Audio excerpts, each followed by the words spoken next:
I'll tell you, if you look at that what a situation that all is, and that was really the Biden setup. That was not our setup, but I wouldn't blame Biden for it either. I would just say this is a 100-year catastrophe, and it's just so horrible to watch.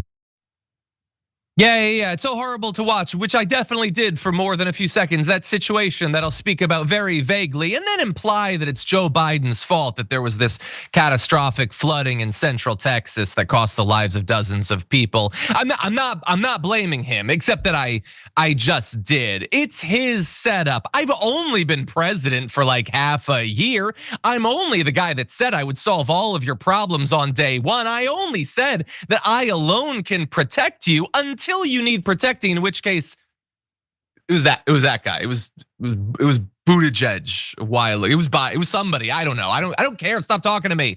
I'm rich. I want to go play golf. I want to go watch UFC. Get off my back about all this stuff. Well, unfortunately, occasionally or constantly, we need competent government that actually cares about the people that live in America. And we don't have that right now. And so we're reminded of that when we have situations like today, when over 80 people have been killed by this flooding and dozens of others are still missing and communities are reeling and infrastructure has been destroyed. And what do we get out of our great protector? Is them. Who's that guy? And we'll return to my general thoughts about why you should never, ever entrust your life or safety or that of your family to people like Donald Trump. But let's focus a little bit on the storms at a level that the president certainly is not going to. First, here is some footage of the devastation. This flash flooding destroyed entire neighborhoods. Again, infrastructure, vehicles, houses swept away, let alone the actual people who've lost their lives. And so at least 68 of those killed in the floods were in Kerr County. So it's relatively close to San Antonio, not far from where I lived. In Texas, we have Travis County as well. It's the county I still live in, actually. 28 children were killed, absolutely devastating. You know, these camps being hit in that way. Look, no life being lost isn't devastating, but there is, I think we can all agree, something especially terrible about this. Even this meta picture, let alone when you hear the specifics of a father trying to kayak to save his daughters, and he gets a text message from them that they love him, and then they were lost and they died. And I was listening to a guy talk about him and one other person and his wife trying to save themselves in the back of a truck. And then the truck is overturned by debris and they're holding on to each other and she's swept away and he's hit in the head. He eventually is able to hold onto a tree, later finds out that she did not survive. Every single one of these is individually as horrific as anything you can imagine. And is it a rare storm? Yes, it's a rare storm. They throw out things like 100-year storm to make you think not just that this was unlikely, but that don't freak out. It's not gonna happen again, but that's not how it works at all. These are no longer a thing that only happens every 100 years. We are racing towards a reality where this sort of flooding and mudslides and fires and hurricanes and all this stuff is far more common than it ever was. Donald Trump is part of a movement that came to power denying that, and in fact making it worse in every way they can, including with the bill that they so enthusiastically passed just last week. And so we're gonna talk about what could have been done differently to give people more of a warning. In this case, we're gonna talk across America about how the cuts and the defunding have made it more likely that you and your community could be hit by a thing like this. But first, JR, I wanna give you a chance to jump in. Yeah, it's what we're seeing is a direct result of the policies that they've implemented.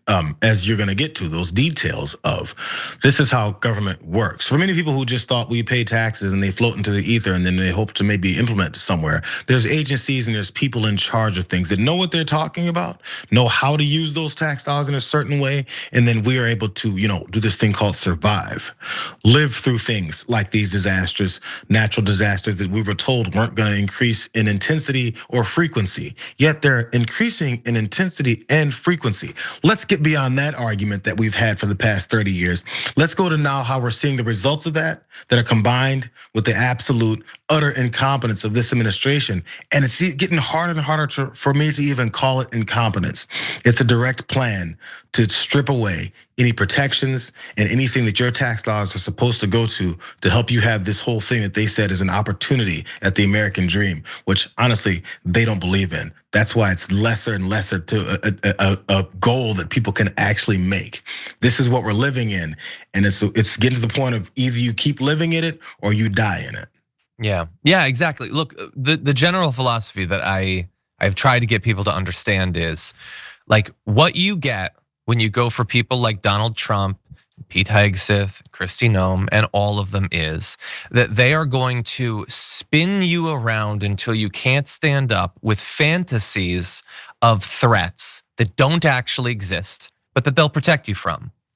And it's easy to protect someone from something that isn't actually a threat. So migrant caravans and trans diving competitors and all this nonsense that is not actually a threat to you. Don't worry, they'll protect you from these imaginary threats. And while you're so focused on that, the stuff that's actually a threat to you, to your life, to your family, to your finances, to your future, and to your freedoms, you got no time to pay attention to that. You're worried about the trans field hockey player. You're worried about Guatemalans stealing your job, whatever it is. Nonsense, utter nonsense. And again, we're reminded, no, sometimes the real threats are in fact real. Sometimes they're getting worse. Sometimes we can expect a lot more storms like this. And by the way, if it had been Harris, it's not like there wouldn't be natural disasters or something. But theoretically, we would not have spent the first quarter of this year just running around and throwing grenades into every bureaucracy, firing people by the tens of thousands, and then oops, turns out they're doing important jobs. Let's hire some of them back eventually. And so again, governance matters. Responsible government actually matters. And making responsible decisions at the local as well as the federal level. At the local level, the county where some of this happened, it had affected multiple counties, but one had considered way back in 2017 installing a flood warning system, but they said it was too expensive.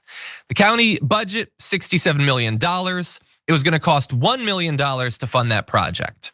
Now, is that expensive or not? I don't know. It's $1 million. That seems like a lot of money. 27 kids feels like maybe that would have been a good expense. Maybe when you've experienced flooding in this area, maybe you take that seriously. But again, this is Texas, you know? How many devastating winter storms do they need to experience? How many devastating heat waves do people have to die in? This is not a place where the local and state government takes these sorts of things seriously. And they have been trained to accept a level of constant threat to themselves and their families that like this isn't gonna break, this isn't gonna cut through. You think MAGA is gonna be mad that they were betrayed to the tune of 80 lives or whatever? How many hundreds of thousands of people died thanks to Donald Trump during COVID? And the right doesn't care at all. So fires, tornadoes, hurricanes, whatever, bring it on. It's not gonna break through. Yeah, people are talking about the mass shootings.